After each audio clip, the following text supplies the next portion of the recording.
Hi hi ಎಲ್ಲ big boss ಲವರ್ಸಿಗೆ ನನ್ನ ಕಡೆಯಿಂದ ಬಿಗ್ ಹಾಯ್.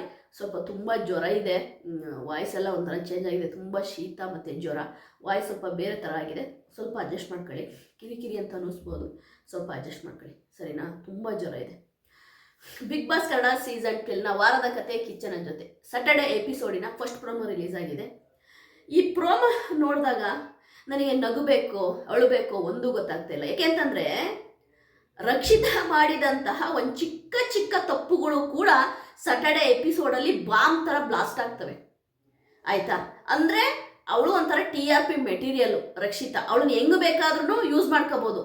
ಈಗ ಲೆಮನನ್ನು ಹೆಂಗೆ ಹಿಂಡ್ತಾರೆ ನೋಡು, ಆ ಥರ ಹಿಂಡಿ TRP ಮಾಡ್ಕೋಬೋದು ಬಿಗ್ ಬಾಸ್ ಟೀಮು. ಆದರೆ ಆಯಿತಾ, ಅವಳನ್ನ ಆಯಿತಾ ಯಾವುದೇ ಒಂದು ವಿಷಯದಲ್ಲಿ ಒಂದು ಹೊಗಳೋದಾಗಲಿ ಅವಳಿಗೊಂದು ಅಪ್ರಿಷಿಯೇಟ್ ಮಾಡೋದಾಗಲಿ ಯಾವತ್ತೂ ಮಾಡಿಲ್ಲ.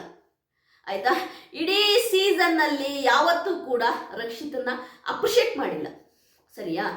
ಯಾವತ್ತೂ ಕೂಡ ಅಪ್ರಿಷಿಯೇಟ್ ಮಾಡಿಲ್ಲ ರಕ್ಷಿತನ. ಬಟ್ ಬೈಯಕ್ಕೆ ಅವಳು ಚಿಕ್ಕ ಚಿಕ್ಕ ತಪ್ಪುಗಳನ್ನು ಕೂಡ ಹುಡುಕಿ ಬೈಯಕ್ಕೆ ರೆಡಿ ಇರ್ತಾರೆ ಸುದೀಪ್ ಸರ್ ಅವರು. ಸುದೀಪ್ ಸರ್ ಅವ್ರದ್ದು ನಾನು ತಪ್ಪು ಅಂತೇನು ಹೇಳಲ್ಲ. ಅವ್ರು ಹೆಂಗ್ ಸ್ಕ್ರಿಪ್ಟ್ ಕೊಡ್ತಾರೆ, ಬಿಗ್ ಬಾಸ್ ಟೀಮ್ ಹೆಂಗ್ ಸ್ಕ್ರಿಪ್ಟ್ ಕೊಡ್ತಾರೆ ಆ ರೀತಿ ಸುದೀಪ್ ಸರ್ ಅವ್ರು ಮಾತಾಡ್ತಾರೆ. ಬಿಗ್ ಬಾಸ್ ಟೀಮಿಗೆ ಕೇಳ್ತಿರೋದು ನಾನು, ನಿಮಗೆ ರಕ್ಷಿತಾ ಬಿಟ್ರೆ ಬೇರೆ ಯಾರು ಇಲ್ವಾ? ಪ್ರತಿ ವಾರ ಆಯ್ತಾ, ಸೀಸನ್ ಎಂಡ್ ಆದರೂ ಕೂಡ ಪ್ರತಿ ವಾರ ರಕ್ಷಿತಾ ಮಾಡಿದ ಚಿಕ್ಕ ಚಿಕ್ಕ ತಪ್ಪುಗಳನ್ನು ಕೂಡ ಆಯ್ತಾ ಅದನ್ನು ಹೇಳ್ಬಿಟ್ಟು ಅವಳನ್ನ ಹರ್ಟ್ ಮಾಡ್ತೀರಾ, ಅವಳನ್ನ ಮಾನಸಿಕವಾಗಿ ಕುಗ್ಗಿಸ್ತೀರಾ ರಕ್ಷಿತನ್ನ. ಆಯ್ತಾ? ಇಲ್ಲಿ ರಕ್ಷಿತಾ ಒಂಥರ ಹೆಂಗೆ ಗೊತ್ತಾ, ಇಲ್ಲಿ ಎಲ್ಲರಿಗೂ ಒಂಥರ ಚಾಟಿ ಬಿಲ್ ಇದ್ದಂಗೆ, ಯಾರು ಬೇಕಾದರೂ ಹೊಡಿಬೋದು. ಆಯ್ತಾ? ಅವಳು ಎಲ್ಲ ಒದೆತೀನಿ ಸುಮ್ಮನೆ ಇರ್ತಾಳೆ. ಇಲ್ಲಿ ಈ ವಾರದಲ್ಲಿ ಹಾಗಾದ್ರೆ ರಕ್ಷಿತಾ ರಘು ಗಿಲ್ಲಿ ಬಗ್ಗೆ ಪೊಸೆಸಿವ್ ಆಗಿದ್ದು ಬೀನ್ ಬ್ಯಾಗ್ ತೆಗ್ದಿಕ್ಕಿದ್ದು ಅಷ್ಟು ಇಂಪಾರ್ಟೆಂಟ್ ಆ ಮಾತಾಡೋಕ್ಕೆ ವಿಷಯ. ಹಾಗಾದ್ರೆ ಬೇರೆ ಕಂಟೆಂಟ್ ಏನು ಇರಲಿಲ್ವಾ ಈ ವಾರದಲ್ಲಿ? ಎಷ್ಟಿದೆ ಮಾತಾಡೋಕ್ಕೆ? ಎಷ್ಟಿದೆ? ಗೇಮು ಸೂಪರ್ ಗೇಮ್ ಇತ್ತು, ಗೇಮ್ ಬಗ್ಗೆ ಮಾತಾಡ್ಬೋದಿತ್ತು. ಬೇರೆ ವಿಷಯಗಳು ಏನು ನಡೆದಿಲ್ವಾ? ಹಾಗಾದ್ರೆ ಗಿಲ್ಲಿ ಕಾವ್ಯ ಅವರು ಜೊತೆಲಿದ್ರೆ ಅದೇನು ಅಲ್ಲ, ಅದು ಸೂಪರ್. ಆಯ್ತಾ? ಅದೇ ರಕ್ಷಿತಾ ರಘು ಗಿಲ್ಲಿ ಜೊತೆಗಿದ್ರೆ ಅಂತ ಸಂಬಂಧಗಳನ್ನ ಅಂದ್ರೆ ಎಂಥದ್ದು ಸಂಬಂಧಗಳನ್ನ ಹಾಳು ಮಾಡ್ತಿದ್ದಾರೆ. ಯಾವ ಸಂಬಂಧನೂ ಇಲ್ಲ. ಆಯ್ತಾ? ಸಂಬಂಧಗಳಿಗೆ ಹಾಳು ಮಾಡ್ತಾ ಇದೀಯಾ, ಸಂಬಂಧಗಳಿಗೆ ಧಕ್ಕೆ ತರ್ತಾ ಇದೀಯಾ ಅಂತೇಳಿ ರಕ್ಷಿತನಿಗೆ ಬೈತಿದಾರಲ್ವಾ ಸುದೀಪ್ ಸರ್ ಅವರು. ಸಂಬಂಧಗಳ ಬೆಲೆ ಗೊತ್ತಿರುವಂತಹ ಏಕೈಕ ವ್ಯಕ್ತಿ ಬಿಗ್ ಬಾಸ್ ಮನೆಯಲ್ಲಿ ಅದು ರಕ್ಷಿತಾ ಅಂತೀನಿ. ಆಯ್ತಾ? ಅವಳು ಸುಮ್ಮನೆ ಪೊಸೆಸಿವ್ ಆಗಲ್ಲ. ಗಿಲ್ಲಿ ಬಗ್ಗೆ ಆಗಲಿ ರಘು ಬಗ್ಗೆ ಆಗಲಿ ಮಾಡುವವ್ರ ಬಗ್ಗೆ ಆಗಲಿ ಅವರ ಎಲ್ಲ ಚಾಕ್ರಿಗಳನ್ನು ಮಾಡ್ತಾಳೆ ಅವಳು. ಅವ್ರಿಗೆ ಬಟ್ಟೆ ತೊಳ್ಕೊಡೋದ್ರಿಂದ, ಅಡುಗೆ ಮಾಡೋದ್ರಿಂದ, ಊಟ ಹಾಕೊಡೋದ್ರಿಂದ ಎಲ್ಲ ಚಾಕ್ರಿ ಮಾಡ್ತಾಳೆ. ಹಾಗಾಗಿ ಅವಳು ಒಂಚೂರು ಪೊಸೆಸಿವ್ ಆಗಿರ್ಬೋದು. ಇಷ್ಟು ದಿನ ರಾಶಿಕಾ ಎಲ್ಲೋಗಿದ್ರು ರಘು ಮತ್ತು ಗಿಲ್ಲಿ ಹತ್ರ ಮಾತಾಡಕ್ಕೆ ಬಂದು ಕುತ್ಕೊಂಡು ಇಷ್ಟು ದಿನ ರಾಶಿಕಾ ಎಲ್ಲೋಗಿದ್ರು? ರಾಶಿಕನಿಗೆ ಅವಾಗ ಬೇರೆಯವರಿದ್ರು, ಈಗ ಯಾರಿಲ್ವಲ್ಲ, ಈಗ ರಘು ಮತ್ತು ಗಿಲ್ಲಿ ಹತ್ರ ಮಾತಾಡಕ್ ಬರ್ಬೇಕು ಅಲ್ವಾ? ಇದು ಸತ್ಯ ತಾನೆ. ಸೂರಜ್ ಇದ್ದಾಗ ರಾಶಿಕಾ ಎಲ್ಲೋಗಿದ್ರು ಮಾತಾಡಕ್ಕೆ ರಘು ಹತ್ರ ಗಿಲ್ಲಿ ಹತ್ರ? ಬೇರೆ ಕಂಟೆಸ್ಟೆಂಟ್ ಇದ್ದಾಗ ಎಲ್ಲೋಗಿದ್ರು ಮಾತಾಡಕ್ಕೆ? ಇದೇ ಸ್ಪಂದನ, ಇದೇ ಕಾವ್ಯ ಎಲ್ಲ ಅವರೆಲ್ಲ ಧನುಷ್ ಗೌಡ ಜೊತೆ ಕುತ್ಕೊಂಡು ಮಾತಾಡ್ತಿದ್ದವ್ರು. ಇನ್ನೊಂದು ವಿಷಯ, ಧನುಷ್ ಗೌಡ ಸೊಂಟ ಗಿಲ್ಲಿದ್ದು ಅದು ತಪ್ಪಲ್ಲ, ಗಿಲ್ಬೋದು ಪರವಾಗಿಲ್ಲ. ಆಯ್ತಾ? ಸೊಂಟ ಗಿಲ್ಬೋದು, ಅದು ಪರವಾಗಿಲ್ಲ. ಆಯ್ತಾ? ಸೊಂಟ ಗಿಲ್ಲಿದ್ರೆ ಪರವಾಗಿಲ್ಲ. ಅದು ಹೊರಗಡೆ ರಘು ಮತ್ತು ರಕ್ಷಿತದು ಗೇಮ್ ನಡೀತಾ ಇದೆ, ಟಾಪ್ 6 ಗೇಮು ಇದೇ. ಆಯ್ತಾ? ಧನುಷ್ ಗೌಡ ಮತ್ತು ಕಾವ್ಯ ಬೆಡ್ರೂಮಲ್ಲಿ ಬೆಡ್ ಮೇಲೆ ಕುತ್ಕೊಂಡು ಮಾತಾಡಿತಾ ಇದ್ದಾರೆ. ಅದು ತಪ್ಪಲ್ಲ. ಗೇಮ್ ನಡೆಯೋತ್ತಿಗೆ ಒಬ್ಬ ಕ್ಯಾಪ್ಟನ್ ಆಗಿ ಗೇಮ್ ಹತ್ರ ಇರಬೇಕು ಅನ್ನೋದು ಅದು ತಪ್ಪಲ್ಲ, ಅದು ರೈಟ್. ಅದು ಧನುಷ್ ಗೌಡ ಏನು ಮಾಡಿದ್ರು ರೈಟು. 3 ಸರಿ ಕ್ಯಾಪ್ಟನ್ ಆಗಿ ಟಾಪ್ 6 ಅವನೇ ವಿನ್ ಆಗಿ ಅವನೇ ಫಸ್ಟ್ ಫೈನಲಿಗೆ ಹೋಗಿ ಅವನೇ ಕಪ್ ಗೆದ್ಕೊಂಡು ಹೋದ್ರೆ ಅವ್ನು ಸೂಪರ್. ಯಾಕೆಂದ್ರೆ ಅವ್ರ ಪ್ರಾಡಕ್ಟ್ ಅಲ್ಲ, ಯಾಕೆಂದ್ರೆ ಅವ್ರ ಚಾನಲ್ ಪ್ರಾಡಕ್ಟ್. ಅವ್ನು ಏನು ಮಾಡಿದ್ರು ಸರಿ, ಕಾವ್ಯ ಏನು ಮಾಡಿದ್ರು ರೈಟು. ರೂಲ್ಸನ್ನೇ ಬ್ರೇಕ್ ಮಾಡಿದಂಥ ಕಾವ್ಯ ಸೂಪರು. ರೂಲ್ಸನ್ನೇ ಬಿಗ್ ಬಾಸ್ ರೂಲ್ಸನ್ನೇ ಬ್ರೇಕ್ ಮಾಡಿದಂತಹ ಕಾವ್ಯ ಸೂಪರು, ಎಕ್ಸ್ಟ್ರಾಡಿನರಿ. ಆಯ್ತಾ? ಅದು ಸೂಪರ್. ಅದು ಧ್ರುವಂತು ಅವ್ರು ಮಾತನಾಡೋ ಮಾತುಗಳಿಗೆ ಲಗಾಮೇ ಇರಲ್ಲ. ಧ್ರುವಂತು ಮಾತನಾಡೋ ಮಾತುಗಳಿಗೆ ಲಗಾಮೇ ಇರಲ್ಲ. ಅವನಿಗೆ ಇಡೀ ಸೀಸನ್ನಿನ ಕಿಚ್ಚನ ಚಪ್ಪಾಳೆ. ಯಾರಿಗೆ? ಧ್ರುವಂತುಗೆ.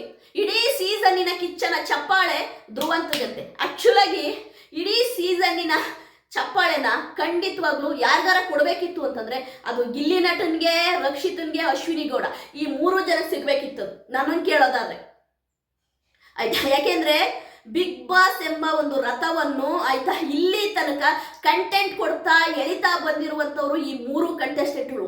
ಗಿಲ್ಲಿ ನಟು ಕೊಟ್ಟಿದ್ರು ಕೂಡ ಓಕೆ ಸೂಪರ್, ರಕ್ಷಿತು ಕೊಟ್ಟಿದ್ರು ಕೂಡ ಸೂಪರ್ ಓಕೆ, ಅಶ್ವಿನಿ ಗೌಡ ಕೊಟ್ಟಿದ್ರು ಕೂಡ ಸೂಪರ್. ಯಾಕಂದ್ರೆ ಈ 3 ಕಂಟೆಸ್ಟೆಂಟ್ಗಳು ನಿಜವಾಗ್ಲೂ ಬಿಗ್ ಬಾಸ್ ಸೀಸನ್ 12ನ ಒಂಥರ ಪಿಲ್ಲರ್ ತರ ಇದ್ರು. ಇವ್ರಿಗೆ ಕೊಟ್ಟಿದ್ರು ಓಕೆ, ಆದ್ರೆ ಧ್ರುವಂತಿ ಕೊಟ್ಟಿದ್ದಿದೆಯಲ್ಲ ನಮ್ಮ ಕರ್ಮ ಗುರು, ನಾವು ಏನಿಗೆ ಹೇಳೋದು. ಓಕೆ ನೆಕ್ಸ್ಟ್ ಆಯ್ತಾ. ಸುದೀಪ್ ಸರ್ ಅವ್ರು ಹೇಳ್ತಾ ಇದ್ರಲ್ಲ, ಸಂಬಂಧಗಳನ್ನ ಹಾಳು ಮಾಡ್ತಿದ್ಯಾ ರಕ್ಷಿತಾ, ಹಾಗಾದ್ರೆ ಈ ಸಂಬಂಧಗಳೆಲ್ಲ ಏನು ಇಲ್ಲ, ವಿನ್ ಆಗ್ಬೇಕಂದ್ರೂ ನೀನೇ ತಾನೇ ವಿನ್ ಆಗೋದು.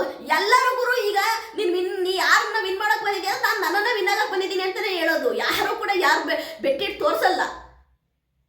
ಒಂಥರ ರಕ್ಷಿತನ ವಿಷಯಕ್ಕೆ ಬಂದ್ರೆ ಪಾರ್ಶಾಲಿಟಿ ನಡೆಯುತ್ತಾ. ಅಟ್ಲೀಸ್ಟ್ ಇದು ಸೀಸನಿನ ಲಾಸ್ಟ್ ವೀಕೆಂಡ್, ಲಾಸ್ಟ್ ಒಂದು ಲಾಸ್ಟ್ ಪಂಚಾಯಿತಿಲೂ ಕೂಡ ರಕ್ಷಿತನ ಆಯ್ತಾ ಗೇಲಿ ಮಾಡೋದು, ರಕ್ಷಿತನ ಕುಗ್ಸೋ ಕೆಲಸ ಇದು ಎಷ್ಟು ಸರಿ?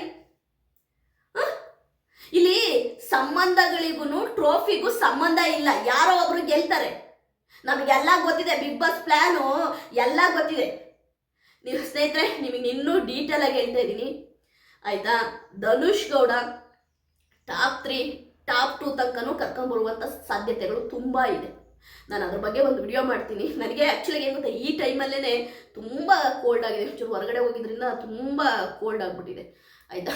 ನಾನು ಅದ್ರ ವಿಷಯದ ಬಗ್ಗೆನೂ ಹೇಳ್ತೀನಿ. ಈ ಪ್ರೋಮೋ ನೋಡಿದ ಎಲ್ಲರೂ ಕೂಡ ಯಾಕೆ ಯಾವಾಗಲೂ ರಕ್ಷಿತನ ಟಾರ್ಗೆಟ್ ಮಾಡ್ತೀರಾ, ವೈ ಎಲ್ಲರೂ ಕೇಳ್ತಿರೋದು ಅದೇನೆ ಆಯಿತಾ. ಇಲ್ಲಿ ಧನುಷ್ ಗೌಡ ಏನು ಮಾತನಾಡಿದ್ರು ಸರಿ, ಅವನಿಗೆ ಧನುಷ್ ಗೌಡನಿಗೆ ನಿನ್ನೆ ಒಂದು ಕಳಪೆ ರೀಸನ್ ಕೊಡಕ್ಕೆ ಬರ್ತಾ ಇಲ್ಲ. ರಾಶಿಕನ ಕುತ್ಕೊಂಡ ಬೀನ್ ಬ್ಯಾಗ್ ತೆಗೆದ್ಲಂತೆ ರಕ್ಷಿತಾ, ಅದಕ್ಕೆ ಕಳಪೆ ಕೊಟ್ಟನಂತೆ. ಒಬ್ಬ ಕ್ಯಾಪ್ಟನ್ ಹೇಳೋ ಒಂದು ರೀಸನ್ ಇದು. ರಕ್ಷಿತನಿಗೆ ಹೇಳ್ತಾನೆ ನಿನಗೆ ಕ್ಯಾಪ್ಟನ್ ಕೊಡಕ್ ಇದು ರೀಸನ್ ಕೊಡಕ್ ಬರಲ್ಲ ಅಂತ ಹೇಳ್ತಾನೆ ಧನುಷ್ ಗೌಡ. ಆದ್ರೆ ಇವನು ಕೊಟ್ಟಿದ್ ರೀಸನ್ ಎಷ್ಟು ಕಳಪೆ ಆಗಿತ್ತು ಅಂತ ನಮ್ಮೆಲ್ಲರಿಗೂ ಗೊತ್ತು. ಆದ್ರೆ ರಕ್ಷಿತಾ ಮಾತ್ರ ಕೊಟ್ಲು ನೋಡಿ, ಧನುಷ್ ಗೌಡಂಗೆ ನೆಕ್ಸ್ಟ್ ಲೆವೆಲಲ್ಲಿ ಕೊಟ್ಲು.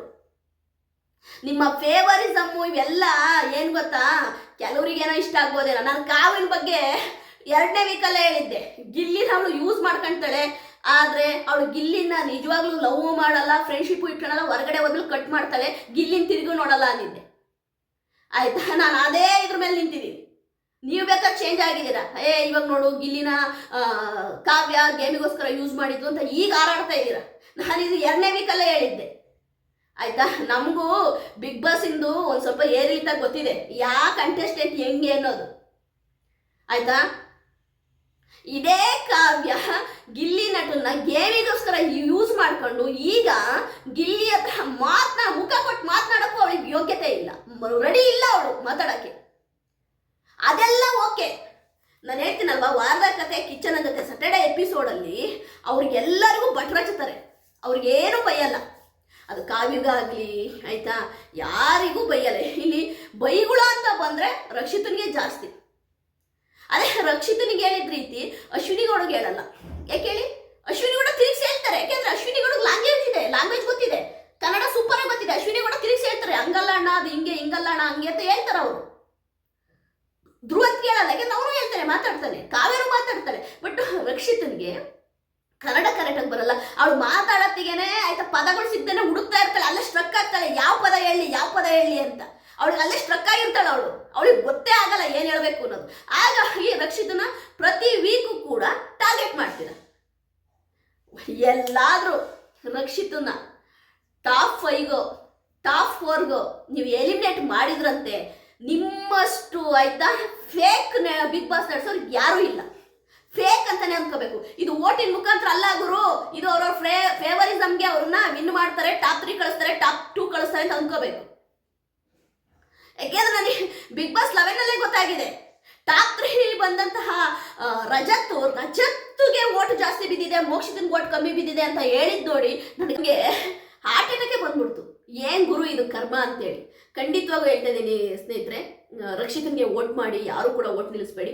ಏನು ಬಿಗ್ ಬಾಸ್ ಕನ್ನಡ ಸೀಸನ್ 12ನ ವಾರದ ಕತೆ ಕಿಚ್ಚನ ಜೊತೆ ಸ್ಯಾಟರ್ಡೇ ಎಪಿಸೋಡಿನ ಪ್ರೋಮೋ ನೋಡಿದಾಗ ಕಟ್ಟ ಕಡೆಯದಾಗಿ ನನಗೆ ಕಾಡುವ ಪ್ರಶ್ನೆ ಒಂದೇ, ರಕ್ಷಿತನ್ನ TRP ಆಗಿ ಯೂಸ್ ಮಾಡ್ಕೊಂಡಂತಹ ಬಿಗ್ ಬಾಸ್ ಅವರು ರಕ್ಷಿತನ್ನ ಟಾಪ್ 2ಗೋ ಇಲ್ಲ ಟಾಪ್ 1 ಕರ್ಕೊಂಡೋಗಿ ವಿನ್ ಮಾಡ್ತಾರಂತ ನನಗೆ ಕೇಳೋದಾದ್ರೆ ನಾನೇ ಒಂದು ಕ್ವಶನ್ ಮಾರ್ಕ್ ಅಲ್ಲಿ ಇದ್ದೀನಿ. ಯಾಕೆ ಅಂದ್ರೆ ಈ ಬಿಗ್ ಬಾಸಿನ ಡ್ರಾಮಾ ಎಲ್ಲ ನನಗೆ ಗೊತ್ತಿರೋದ್ರಿಂದ ಈ ಬಿಗ್ ಬಾಸ್ ಹೆಂಗೆ ಅಂತಂದ್ರೆ ಐ ಡ್ರಾಮಾ ಹೆಂಗೆ ಅಂತಂದ್ರೆ ಡೇ 1 ಎಂಟು ತನಕ TRP ಉಪಯೋಗಿಸ್ಕೊಳ್ಳೋದು ಕಂಟೆಸ್ಟೆಂಟ್ಗಳನ್ನ, TRP ಸೂಪರ್ ಆಗಿ ಅವ್ರನ್ನ ಉಪಯೋಗಿಸ್ಕೊಳ್ಳೋದು, ಆಮೇಲೆ ಅವರಿಗೆ ಟ್ರೋಫಿ ಕೊಡಲ್ಲ. ಇದು ಪ್ರತಿ ಸಾರಿ ಕೂಡ ಬಿಗ್ ಬಾಸ್ ಸೀಸನ್ ಅಲ್ಲಿ ನಡ್ಕೊಂಡು ಬಂದಿರೋದೇನೆ ಆಯ್ತಾ. ಹೋದ್ ಸೀಸನ್ ಅಲ್ಲೂ ಅಷ್ಟೇನೆ ನಮ್ಮ ಯಾರು ತ್ರಿವಿಕ್ರಮ್ ಕೊಟ್ಟಷ್ಟು ಕಂಟೆಂಟನ್ನ ಹನುಮಂತು ಕೊಟ್ಟಿರ್ಲಿಲ್ಲ. ಬಟ್ ಹನುಮಂತು ತುಂಬಾ ಓಟ್ ಬಂದಿದೆ ಅಂತೇಳಿ ಹನುಮಂತನ ವಿನ್ ಮಾಡಿಸಿದ್ರು. Okay, it's okay, fine. ಈ ವೀಕು ಕೂಡ ಈ ವರ್ಷ ಅಂದ್ರೆ ಬಿಗ್ ಬಾಸ್ ಸೀಸನ್ 12 ಕೂಡ ಹಾಗೆ ಆಗುತ್ತೇನೋ ಅಂತ ನನಗೆ ಭಯ ಆಗ್ತಾ ಇದೆ. ನನ್ನ ಈ ಪ್ರೋಮೋ ರಿವ್ಯೂ ನಿಮಗೆ ಇಷ್ಟ ಆದರೆ ಲೈಕ್ ಮಾಡಿ, ಸಬ್ಸ್ಕ್ರೈಬ್ ಮಾಡಿ.